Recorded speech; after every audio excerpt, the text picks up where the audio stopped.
नमस्ते दोस्तों, तो एक बार फिर स्वागत है आप लोग का पीके स्टडी इजी में। अब हम करने वाले हैं क्लास 7 का रिवीजन। सर की क्लास 7 विजेता सीरीज़ का रिवीजन करने वाले हैं। तो बने रहेगा वीडियो के अंत तक। पीडीएफ आपको कहाँ मिलेगी? तो पीडीएफ आप लोगों को टेलीग्राम चैनल में मिलेगी, लिंक डिस्क्रिप्शन में है। तो चलिए स्टार्ट करते हैं। ये अपना फर्स्ट क्वेश्चन रिवीजन का। पीएम उज्ज्वला योजना 2.0 कब शुरू हुई थी? ये 1 अगस्त 2021 को महोबा में शुरू हुई। 1 अगस्त 2021 को महोबा में शुरू हुई। डीपीएसपी को भावनाओं का सच्चा कूड़ादान किसे कहा? तो ये कीर्ति कृष्णमाचारी ने कहा। ठीक है। किसे अनुच्छेद के तहत राष्ट्रपति द्वारा प्रधानमंत्री की नियुक्ति होती है? तो किस अनुच्छेद द्वारा? अनुच्छेद 75 वन के द्वारा। बेवर कृषि, स्थानांतरित कृषि या झूम खेती किस प्रदेश से संबंधित है? तो ये मध्य प्रदेश से संबंधित है, एमपी से संबंधित है। ठीक है, एमपी से संबंधित है। हीरे का अपेक्षित घनत्व कितना होता है? तो 3.5 होता है, 3.52 होता है, या फिर 3.5 भी से लिख सकते हैं। अपना फर्स्ट क्वेश्चन क्या कहता है? तो वी बलसारा किस वाद्य यंत्र से संबंधित है? तो ये पियानो से संबंधित है। किससे? पियानो से संबंधित थे। इन्होंने एक एल्बम लिखी थी। एल्बम क्या थी? तो शैडो ऑफ टैगोर मेलोडीज। ठीक है। मैंडोलिन का संबंध किससे है? मैंडोलिन वाद्य यंत्र का संबंध, मैंडोलिन यंत्र का संबंध है श्रीनिवासम से। 2023 में बिस्मिल्लाह खां पुरस्कार किसे मिले? तो देखो, बिस्मिल्लाह खां पुरस्कार जो है शुरू कब हुए? तो ये शुरू हुए 2006 से शुरू हुए। ठीक है, 2006 से ये शुरू हुए। ये मिले किसे? तो पहला ये मिले ऋषि कुमार उपाध्याय को मिले, जो कि पखावन से संबंधित है। और सारंग कुलकर्णी को मिला, जो कि सरोद से संबंधित थे। अक्षय अनंत को मिला, जो कि मृदगम से संबंधित थे। ठीक है, मृदगम से संबंधित थे। अब नेक्स्ट है कौन सा लोक नृत्य मिजोरम से संबंधित नहीं है? तो देखो, मुनारी जो है लोक नृत्य मिजोरम से संबंधित नहीं है। ये कहाँ का लोक नृत्य? तो ये झारखंड से संबंधित है। झारखंड के अन्य नृत्य कौन कौन से हैं? झुमेर हो गया, ठीक है, डोम कोच हो गया, हूंटा हो गया, फगुआ, ये सब झारखंड के हैं। और अगर हम मिजोरम की बात करें तो मिजोरम में है चेलम, ठीक है, जंगतालम, चेराब है, तलंगलम और खानटम, ये सब किसके हैं? ये सब है मिजोरम के। ठीक है, मिजोरम के। चलिए आगे चलते हैं। तीसरा क्वेश्चन है, कौन सा पुरस्कार विश्वविद्यालय को खेलों में अच्छे प्रदर्शन के लिए दिया जाता है? तो कौन सा पुरस्कार है? मौलाना अब्दुल कलाम आज़ाद ट्रॉफी। ये पुरस्कार यूनिवर्सिटी में अच्छे खेलों के लिए दिए जाते हैं। ठीक है, ये शुरू कब हुए थे? ये 1956 से 1957 में शुरू हुए। द्रोणाचार्य पुरस्कार कब दिया जाता है? द्रोणाचार्य पुरस्कार जो है प्रशिक्षक को दिया जाता है। और अर्जुन पुरस्कार की शुरुआत कब हुई? तो अर्जुन पुरस्कार की शुरू हुआ 1961 से, और ये खिलाड़ियों को दिया जाता है। ठीक है, और ध्यानचंद पुरस्कार किसे दिया जाता है? तो ध्यानचंद पुरस्कार शुरू हुए 2002 से शुरू हुए थे। ठीक है, और ये मौलाना अब्दुल कलाम ट्रॉफी जो थी ये 2023 में गुरु नानक यूनिवर्सिटी ने जीती थी, और 24 बार से यही जीत रही है। ठीक है, 24 बार इसने जीता था। आप चलते हैं आगे की ओर। पहला नहीं, देखो, ग्रैंड स्लैम के संबंध में कथन कौन सा सही है? तो ग्रैंड स्लैम के कथन देखो, टेनिस के 4 ग्रैंड स्लैम टूर्नामेंट हैं। Australia open, French open, Wimbledon open, US open. ठीक है, और दूसरा है फ्रेंच ओपन 1891 में शुरू हुआ। इसे रोलैंड गैरोस टूर्नामेंट के नाम से भी जाना जाता है। तो ये भी सही है। ठीक है, मैं फैक्ट जो है आप लोगों को सही करके ही देता हूँ। ये सही है, दोनों सही हैं। और सबसे पुराना विंबलडन कौन सा है? तो सबसे पुराना विंबलडन 1977 का है, जिसे खेला जाता है घास के मैदान में। ठीक है, यूएस ओपन कब का है? तो ये 1881 का है। फ्रेंच ओपन कब का है? तो फ्रेंच ओपन 1891 का है। ऑस्ट्रेलिया ओपन 1905 का है। पांचवा क्वेश्चन है, संसद में शून्यकाल का समय बताइए। तो दोपहर 12 बजे से शाम 1 बजे तक शून्यकाल रहता है। ठीक है, कब रहता है? दोपहर 12 बजे से 1 बजे तक रहता है। ठीक है, जिसमें लोक महत्व के जरूरी मुद्दे सुलझाए जाते हैं। ठीक है, जिसमें लोक महत्व के जरूरी मुद्दे जो है सुलझाए जाते हैं। और 11 से 12 बजे तक प्रश्नकाल होता है, और 1 से 2 बजे तक लंच टाइम होता है। ठीक है, लोकसभा अध्यक्ष ने कहा कि प्रश्नकाल जैसा कोई भी कुछ नहीं होता। तो ये कहा सुमित्रा महाजन ने। किसने कहा? सुमित्रा महाजन ने कहा। और ये सेकंड महिला लोकसभा अध्यक्ष थी। कौन थी? सेकंड महिला लोकसभा अध्यक्ष। तो पहली महिला लोकसभा अध्यक्ष कौन थी? तो ये थी मीरा कुमारी थी। ठीक है, मीरा कुमारी पहली लोकसभा अध्यक्ष थी। 11 से 12 क्या होता है? प्रश्नकाल होता है। ठीक है ना, इसमें प्रश्नकाल होता है तो इसमें प्रश्न पूछे जाते हैं। कौन कौन से? तारांकित प्रश्न पूछे जाते हैं, अतारांकित प्रश्न और लघु सूचना प्रश्न पूछे जाते हैं। तारांकित प्रश्न का आंसर मौखिक में दिया जाता है, और इसमें 2 क्वेश्चन पूछे जाते हैं, जिसे अनुपूरक प्रश्न भी कहते हैं। अतारांकित प्रश्न ये लिखित में लिए जाते हैं, और ये इसमें 230 क्वेश्चन पूछे जा सकते हैं। लघु सूचना प्रश्न इसमें जो है लिखित में इसका आंसर लिया जाता है, रिटन में। नेक्स्ट क्वेश्चन है, सदन में एक सदस्य से स्पीकर बोलने को मना करते हुए दूसरे सदस्य को बोलने को कहते हैं, तो इसे क्या कहते हैं? तो इसे यील्डिंग द फ्लोर कहते हैं। क्या कहते हैं? Yielding the floor. संसद में कितने सत्र होते हैं? तो संसद में टोटल सत्र होते हैं 3। ठीक है, 3 सत्र होते हैं। ये आर्टिकल 85 में बताया गया है। 3 सत्र होते हैं, आर्टिकल 85 में बताया गया। ठीक है, पहला सत्र कौन सा होता है? पहला सत्र होता है बजट सत्र। इसमें ये सबसे बड़ा सत्र होता है, और ये सत्र कब आता है? फरवरी या मार्च में ये सत्र चलता है। ठीक है, फरवरी या मार्च में चलता है। और दूसरा सत्र कौन सा है, तो दूसरा है मानसून सत्र, ठीक है। मानसून सत्र ये जुलाई और अगस्त में चलता है, जुलाई अगस्त तक ये चलता है, ठीक है। और तीसरा सत्र होता है शीतकालीन सत्र, ये सबसे छोटा सत्र होता है और ये नवंबर दिसंबर तक चलता है, ठीक है, नवंबर दिसंबर में चलता है। अब चलते हैं आगे, मिनिमम कितने सत्र जारी होना चाहिए, तो मिनिमम कम से कम 2 सत्र होने ही चाहिए। कितने सत्र, 2 सत्र इसमें होने ही चाहिए।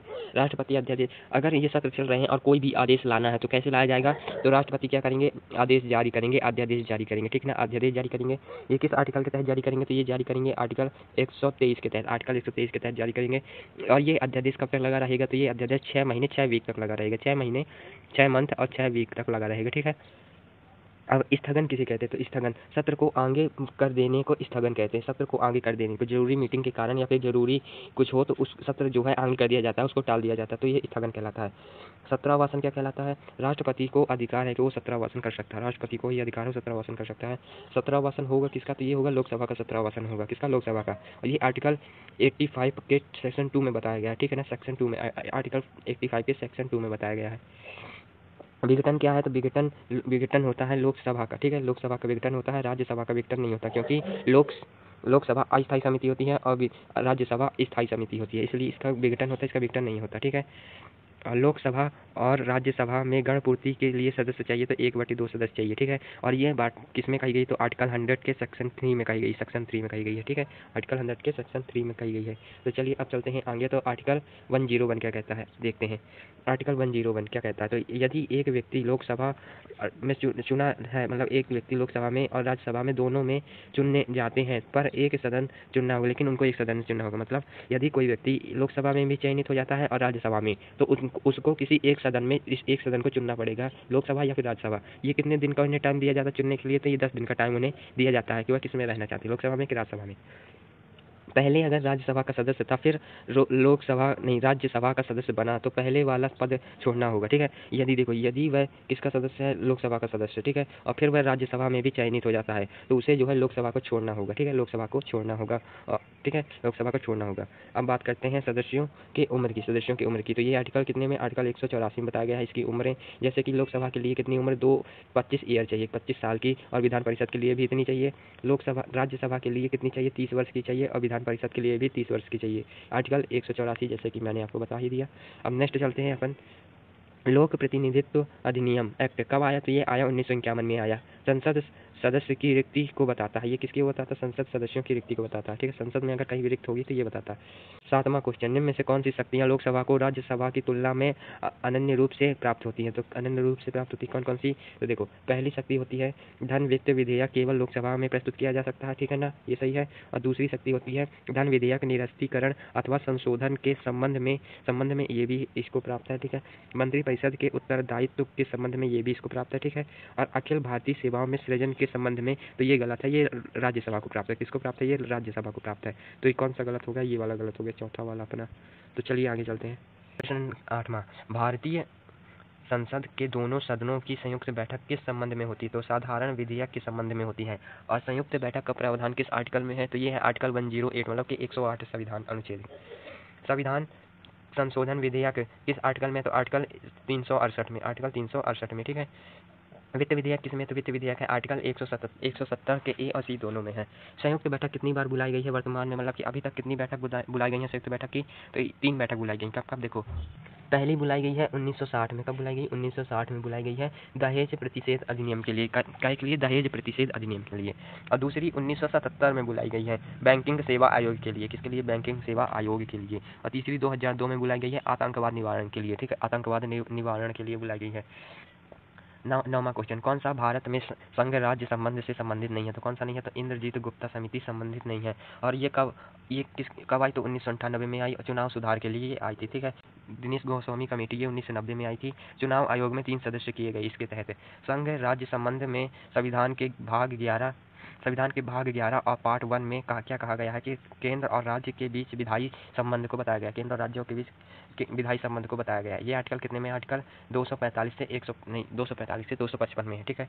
और भाग 11 के पार्ट 2 में क्या कहा गया, तो पार्ट 2 में कहा गया कि प्रशासनिक संबंध को बताया गया, पार्ट 2 में प्रशासनिक संबंध को बताया गया। और ये किस आर्टिकल में है, तो 256 से 263 तक। और भाग 12 में क्या बताया गया, तो भाग 12 में बताया गया है वित्तीय संबंध को बताया गया, किसको, वित्तीय संबंध को। और ये आर्टिकल 268 से 293 तक है, ठीक है, 293 तक है। अब चलते हैं नेक्स्ट नोट की बात करें, मतलब कि नोट की बात करें तो देखो, केंद्र राज्य संबंध पर समितियां गठित हुई। ठीक है, केंद्र राज्य के संबंधों पर समितियां गठित हुई। तो कौन कौन सी समिति गठित हुई? तो पहली गठित हुई शीतलवाड़ा कमेटी गठित हुई, जो प्रशासनिक सुधारों के लिए हुई थी। ठीक है ना। इसके परिणाम स्वरूप प्रशासनिक सुधार आयोग मिले। कितने प्रशासनिक सुधार आयोग मिले? तो 3। आगे चल के उसको पढ़ेंगे। तो देखिए कौन कौन से प्रशासनिक सुधार आयोग है। तो देखिए पहला प्रशासनिक सुधार आयोग ये रहा, जो पहला प्रशासनिक सुधार आयोग जो कि 1966 का है। कब का? 1966 का। इसके अध्यक्ष कौन थे? तो हनुमतैया थे। ठीक है, इसके अध्यक्ष हनुमतैया थे। इसने अपनी रिपोर्ट कब दी? तो 1970 में अपनी रिपोर्ट दी थी। 1970 में अपनी रिपोर्ट दी थी। दूसरा कौन प्रशासनिक आयोग था? तो दूसरा प्रशासनिक आयोग 2005 का था, जिसके अध्यक्ष वीरप्पा मोइली, और इन्होंने अपनी रिपोर्ट 2009 को पेश की। कब की? 2009 को इन्होंने अपनी पेश की रिपोर्ट। अब तीसरी जो थी वह थी सरकारिया आयोग गठित हुई। दूसरी है ये। वो पहली हो गई प्रशासनिक सेवा आयोग, जिसमें समितियां गठित हुई थी। अब ये दूसरी है सरकारिया आयोग गठित हुई। दूसरी है सरकारिया आयोग गठित, जो कि 1983 में हुई। इसने अपनी रिपोर्ट 1988 में दी थी। ठीक है ना, 1988 में। इसमें 3 सदस्यीय आयोग था। ये 3 सदस्यीय आयोग था। अंतर्राज्यीय परिषद की स्थापना कब हुई थी? ये 1990 में हुई। इसके अध्यक्ष पीएम होते हैं। ठीक है, अध्यक्ष कौन होते हैं? पीएम होते हैं। अब मदन मोहन आयोग की स्थापना कब हुई? तो 2007 में हुई। मदन मोहन की योजना 2007 में हुई। रिपोर्ट कब दी? तो रिपोर्ट दी 2010 में। 2010 में इसको अपनी रिपोर्ट दी मदन मोहन कमेटी ने। 10वां क्वेश्चन, भारतीय संघात्मक व्यवस्था में तृतीय बल कब जोड़ा गया? तो ये 1992 को जोड़ा गया। ठीक है, 1992 को। इसी के तहत 73वां व 74वां संविधान संशोधन जोड़ा गया था। 73वां संविधान संशोधन किसके लिए था? तो 73वां संविधान संशोधन में 11वीं अनुसूची जोड़ी गई, जो ग्राम पंचायत से संबंधित थी, और इसमें 9 विषय थे। कितने विषय थे? 9 विषय थे। और दूसरा 74वां संविधान संशोधन जोड़ा गया, जो कि 12वीं अनुसूची से संबंधित है, और इसमें नगर पंचायत से संबंधित है, और इसमें विषय कितने थे? 18 विषय थे। 18 विषय थे इसमें। नेक्स्ट 11वां क्वेश्चन, निम्नलिखित साहित्य की शास्त्रीय पुस्तकों में से कौन सी गुप्त काल की लिखी गई है? तो ये सभी जो है गुप्त काल की लिखी गई हैं। गुप्त काल की कौन कौन सी है? देखो, अमर कोश है, जो कि अमन सिंह ने लिखी थी। कामसूत्र है, वत्सयान ने लिखी थी। मेघदूत है, कालिदास ने लिखी थी। अमुद्रा राक्षस है, विशाखा दत्त ने लिखी थी। ठीक है, और ये पुस्तक है जो कि शूद्रक ने लिखी थी। विक्रमोर्वशीय कालिदास ने लिखी थी। कालिदास की एक पुस्तक थी अभिज्ञान शकुंतला, जिसे इंग्लिश में सबसे पहले ट्रांसलेट किया गया था 1779 को। कब किया गया था? 1779 को इंग्लिश में ट्रांसलेट किया गया था। भारत में फाहियान कब आया? तो भारत में फाहियान आया 399 एडी में आया। कब आया? 399 एडी में आया था। ठीक है, 399 एडी में। इसकी बुक फाक्यों की थी। इसकी बुक क्या थी? फाक्यों की। और ये प्रथम चीनी यात्री था। चंद्रगुप्त द्वितीय के समय ये आया था। कब आया? चंद्रगुप्त द्वितीय के समय। वापस कब गया था? 1414 एडी में ये वापस गया था। और यही जो है चंद्रगुप्त मौर्य के शासन का समय है। ठीक है, मेगस्थनीज कब आया? तो ये चंद्रगुप्त मौर्य के दरबार में आया था। 1922 से 1998 बीसी तक इनका कार्यकाल रहा। हिनसांग कब आया? तो हिनसांग यात्रियों का राजकुमार कहा जाता है। हिनसांग को यात्रियों का राजकुमार कहा जाता है। ये 629 से 644 तक आया। और इसकी बुक कौन सी थी? तो सी यू की इसकी जो थी बुक थी। सी यू की इसकी बुक थी। ठीक है, मार्को पोलो इटली से आया था 1888 से 1892। निकोलो कोंटी ये 1420 से 1481 तक आया था। ठीक है, अब नेक्स्ट है अपना गुप्त काल में भूमि कर संग्रह से संबंधित अधिकारी था। कौन था? तो ये था ध्रुवाधिकरण था। कौन था? ध्रुवाधिकरण। कर्णिका किससे संबंधित है? तो ये भूमि अभिलेख से संबंधित है। और महाछपटलिक किससे संबंधित है? महाछपटलिक तो ये लेखा विभाग से संबंधित है। और सार्थवा किससे संबंधित है? तो व्यापारियों के समूह से संबंधित है। नेक्स्ट 14वां क्वेश्चन, गुप्त काल में उत्तर भारतीय व्यापार निम्नलिखित में से किस बंदरगाह से संचालित हुआ? तो ताम्रलिपि बंदरगाह से संचालित होता था। सम्राट हर्षवर्धन का कौन सा अभिलेख उसके स्वयं के हस्ताक्षर से युक्त है? तो कौन सा है? बांसखेड़ा लेख। कौन सा है? बांसखेड़ा लेख। कौन सा है? बांसखेड़ा लेख।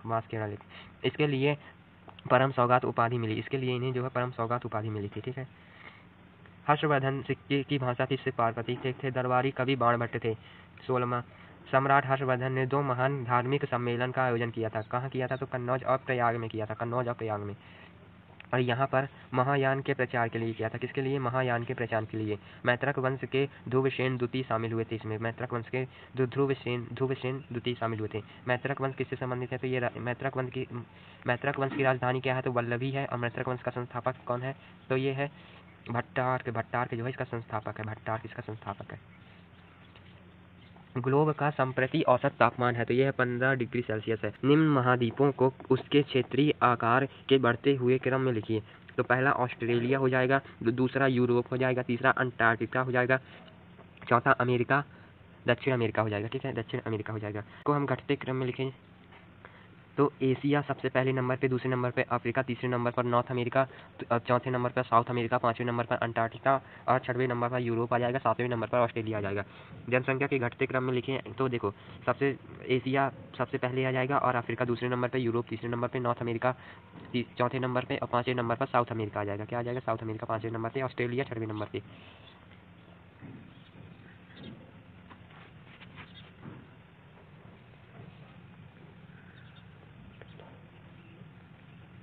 अंटार्कटिका में जनसंख्या है ही नहीं। 19वां क्वेश्चन, किस मरुस्थल को चांद की घाटी कहा जाता है? तो अटकामा मरुस्थल को चांद की घाटी कहा जाता है। ये सबसे ड्राई मरुस्थल है। क्या है सबसे ड्राई मरुस्थल? सबसे बड़ा ड्राई मरुस्थल कौन सा है? तो अंटार्कटिका है। अंटार्कटिका सबसे बड़ा ड्राई मरुस्थल है। और सबसे बड़ा मरुस्थल कौन सा है? तो सहारा का मरुस्थल, जो कि सबसे बड़ा। ये कहाँ है? तो अफ्रीका में फैला। कहाँ है? अफ्रीका में। 20वां, कौन सा हिमनद नुब्रा घाटी में स्थित है? तो नुब्रा घाटी जो है कौन कौन नदी मिलकर बनाती है? तो इस श्लोक नदी और नुब्रा नदी मिलकर इसको बनाती है। और ये कहाँ है? तो सियाचिन में, सियाचिन ग्लेशियर में, ठीक है ना। इसकी लेंथ कितनी है? तो 75 किलोमीटर। कितनी है? 75 किलोमीटर। दुनिया का सबसे बड़ा हिमनद कौन सा है? तो लैम्बार्ट जो सबसे बड़ा हिमनद है, जिसकी लंबाई 400 किलोमीटर है। और ये है अंटार्कटिका में, ठीक है। हिमनद 4 प्रकार के होते हैं। कौन कौन से? महाद्वीपीय हिमनद, अल्पराइन हिमनद और पर्वतीय हिमनद, गिरिपद हिमनद। कौन सा एक जड़ नहीं है? तो आलू जड़ नहीं है, हल्दी, केसर, अदरक, प्याज, ये सभी जड़ तने में आते हैं, जड़ में नहीं आते, ठीक है। जड़े में नहीं आते, तने में आते। 22वां क्वेश्चन, भारत में राष्ट्रीय खाद्य सुरक्षा कानून लागू हुआ। कब लागू हुआ? तो 2013 में लागू हुआ। राष्ट्रीय खाद्य सुरक्षा आयोग कब शुरू हुआ? तो 2007 में शुरू हुआ। राष्ट्रीय उपभोक्ता एक्ट कब आया? तो ये आया 2006 में, ठीक है। इसकी टैगलाइन क्या थी? जागो ग्राहक जागो, ठीक है। टैगलाइन क्या थी? जागो ग्राहक जागो। NAFD यानी कि नेफेड से संबंधित है। कौन संबंधित है? तो कृषि उत्पादों के विपणन से नेफेड संबंधित है। राष्ट्रीय कृषि सहकारी विपणन संघ 1998 का है।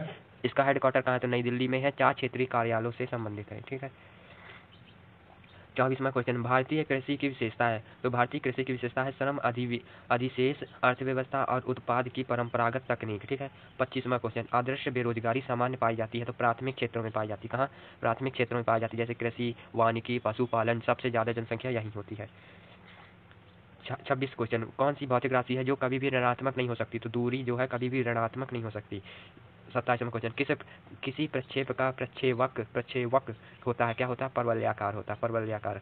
मंदता का अर्थ क्या है? तो मंदता का अर्थ तो ऋणात्मक त्वरण से है, ऋणात्मक त्वरण से है, ठीक है। मंदता। 29 क्वेश्चन, कैथोड किरण प्रयोग पहली बार किसके द्वारा किया? तो ये जे थॉमसन ने किया था इसका प्रयोग सबसे पहले। इलेक्ट्रॉन की खोज इसी ने की थी, ठीक है। 30वां क्वेश्चन, किसी परमाणु के कक्ष में समायोजित किए जा सकने वाले इलेक्ट्रॉन की अधिकतम संख्या किस सूत्र द्वारा दर्शाया जाता है? तो ये 2n द्वारा दर्शाया जाता है। किसके द्वारा? 2n द्वारा दर्शाया जाता है। 72 कोष में उपस्थित इलेक्ट्रॉन की संख्या को कहते हैं संयोजक इलेक्ट्रॉन। क्या कहते हैं? संयोजक इलेक्ट्रॉन कहते हैं। और समान संयोजक इलेक्ट्रॉन किस में होते हैं? तो ये होते हैं हैलोजन में, जैसे क्लोरीन हो गया, क्लोरीन, ब्रोमीन, ये इनमें होते हैं। नेक्स्ट क्वेश्चन है, कौन सा कथन सही है? तो कथन कौन सा सही है? तो ये वाला कथन सही है कि एक्स गुणसूत्र वाले शुक्राणुओं में 23 गुणसूत्र होते हैं और वाई गुणसूत्र वाले शुक्राणुओं में भी 23 गुणसूत्र होते हैं, ठीक है। लिंग निर्धारण के लिए कौन सा उत्तरदायी होता है? तो एलोसोम्स जो है लिंग निर्धारण के लिए उत्तरदायी होता है। इसे सेक्स क्रोमोसोम भी कहते हैं, सेक्स क्रोमोसोम भी इसे कहते हैं, ठीक है। 34 क्वेश्चन, निम्नलिखित में से कौन सा गुणसूत्र लड़की के जन्म के कारण होता है? तो XX होता है। कौन सा XX होता है? मेंडल ने मटर के पौधे को क्यों चुना? क्योंकि उसमें विषम दिखने वाले गुण थे। क्यों? क्योंकि उसमें विषम दिखने वाले गुण थे। भारत में कितने साल बाद ICC विश्व कप का खिताब जीता? तो ये 13 साल बाद जीता गया। कितने साल बाद? 13 से। 2011 में हमने ODI जीता, 2024 में T20 वर्ल्ड कप जीता, ठीक है ना। आयोजन कहाँ? वेस्ट इंडीज प्लस USA के बीच हुआ आयोजन। अफ्रीका को हराया इसका आयोजन। हमने हराया किसको इसमें? वेस्ट अफ्रीका को 7 रन से हराया था। मैच ऑफ द मैन किसे कहते हैं? तो 76 रन के साथ कोहली को मैच ऑफ द मैन कहते हैं। और मैच ऑफ सीरीज किसे कहते हैं? तो जसप्रीत बुमराह को कहते हैं। 15 विकेट लिए थे इन्होंने। अगला T20 world cup India versus Sri Lanka के मध्य कब होगा? 2026 में होगा। कब होगा? 2026 में होगा, ठीक है। पहला T20 world cup India versus Pakistan के मध्य हुआ, जिसमें 2007 में हुआ और जिसमें पाकिस्तान 5 रन से हारा था। 5 रनों के साथ पाकिस्तान हारा था। 37 क्वेश्चन, भारत में 46वीं यूनेस्को विश्व धरोहर समिति की बैठक कहाँ आयोजित करने का फैसला किया गया है? तो भारत मंडपम में किया गया। यूनेस्को में 21 सदस्य होते हैं, ठीक है ना। ये कब? 23 जुलाई 2024 को होगी बैठक हुई, ठीक है। 24 यूनेस्को साइट शामिल है। यूनेस्को में कितनी साइट? 24 यूनेस्को साइट शामिल है। यहीं से भारत मंडपम से 24 यूनेस्को साइट शामिल है। सबसे ज्यादा यूनेस्को साइट कहाँ है? तो इटली में है। 60 यूनेस्को साइट के साथ इटली है। और सेकंड कौन सा है? सेकंड है चाइना, जो कि 59 यूनेस्को साइट के साथ है। भारत की कितनी साइट है यूनेस्को में? तो 43 साइट है। कौन कौन सी है? तो पहली है 35 है कल्चरल, मतलब कि 35 है कल्चरल, और 7 है नेचुरल, ठीक है, 7 नेचुरल, और एक मिक्सड है, मिक्सचर है एक, ठीक है। और 43वीं कौन सी है? तो 43वीं है मोदीआम्स। कौन सी है? 43वीं मोदीआम्स है। और इनटेंजिबल अमूर्त सांस्कृतिक विरासत कितनी है? तो 15 है। और पहली कौन सी है? तो पहली है वैदिक मंत्रों का जाप। कौन सी है? वैदिक मंत्रों का जाप। और 15वीं कौन सी है? तो गरबा है। कौन सी है? 15वीं है गरबा, ठीक है। 38वां क्वेश्चन, मर्सर की cost of living city ranking 2024 के अनुसार भारत का सबसे महंगा शहर किसे माना जाता है? तो मुंबई को सबसे महंगा शहर माना जाता है। दुनिया का सबसे महंगा स्थान हांगकांग है, फिर उसके बाद सिंगापुर है, फिर उसके बाद ज्यूरिख, ठीक है।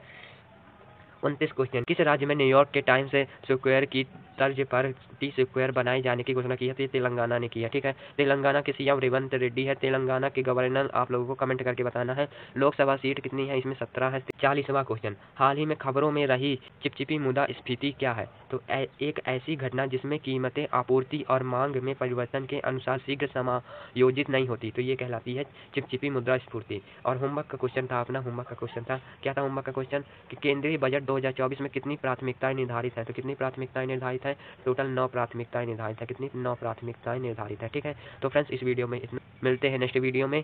जब तक के लिए धन्यवाद। वीडियो को लाइक जरूर कर दीजिएगा लास्ट में, क्योंकि आपके लिए ये वीडियो बनाई गई है, तो लाइक जरूर कर दीजिएगा और सब्सक्राइब अति अवश्य कर दीजिएगा।